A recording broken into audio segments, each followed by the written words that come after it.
अब चलते हैं महाराष्ट्र के पंढरपुर, जहां पर विट्ठल रुक्मिणी का अद्भुत और अलौकिक श्रृंगार किया गया। आभूषणों से सजे भगवान विट्ठल का दिव्य रूप देखकर भक्त अपनी सुध-बुध खो बैठे। स्वतंत्रता दिवस के मौके पर विट्ठल रुक्मिणी का भव्य श्रृंगार किया गया। महाराष्ट्र में सोलापुर के पंढरपुर में स्वतंत्रता दिवस के अवसर पर श्री विट्ठल रुक्मिणी मंदिर में भगवान श्री विट्ठल और रुक्मिणी माता का पारंपरिक आभूषणों से भव्य श्रृंगार किया गया।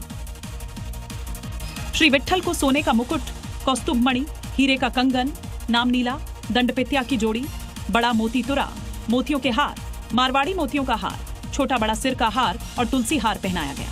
इसके साथ लॉकेट सहित लक्ष्मी मेडल, तोड़े की जोड़ी और मत्स्य जोड़ी समेत कई पारंपरिक आभूषणों से भगवान का श्रृंगार किया गया। दर्शन के लिए बड़ी संख्या में श्रद्धालु पहुंचे।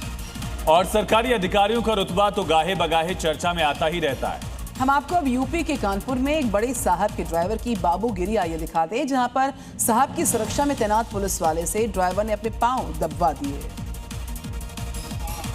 बेड पर इत्मीनान से लेटा ये शख्स एसडीएम साहब का चालक है और उसके पैर दबाता शख्स उनका अंगरक्षक। ये सब कुछ हो रहा है एसडीएम साहब के सरकारी आवास पर बने आउट हाउस में, जहां उनके ड्राइवर और बॉडीगार्ड आराम करते हैं। लेकिन यहाँ तो मामला एक कदम आगे पहुंचता दिख रहा है।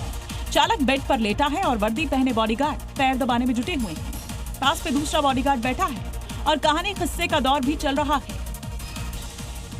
पहाड़ों में लगातार हो रही बरसात ने मंदाकिनी और अलकनंदा नदियों का जलस्तर तेजी के साथ बढ़ा दिया है। नदियां उफान पर हैं। नदी किनारे बने कई घाट डूब गए। बढ़ते जलस्तर को देखते हुए प्रशासन भी अलर्ट है। लोगों से भी बचने की अपील की गई है। नदी नालों से दूर रहने की गुजारिश की। पहाड़ों में लगातार हो रही बारिश के चलते नदियों का जलस्तर तेजी से बढ़ रहा है। रुद्रप्रयाग में मंदाकिनी और अलकनंदा नदियां उफान पर हैं। दोनों नदियों का जलस्तर काफी बढ़ गया है, जिसके चलते नदी किनारे बने सभी घाट पानी में डूब गए हैं। लगातार बढ़ते जलस्तर को देखते हुए प्रशासन और स्थानीय लोगों में भी चिंता बढ़ गई है। नदी किनारे जाने वाले लोगों से सावधानी बरतने की अपील की जा रही है। उत्तराखंड के पहाड़ों में लगातार बारिश हो रही है। बारिश की वजह से नदियों का जलस्तर भी बढ़ रहा है। आप रुद्रप्रयाग में देखिए इस समय कितना ज्यादा पानी है, नदी में जलस्तर कितना है। आमतौर पे एक घाट जहां लोग शाम को पहुंचते हैं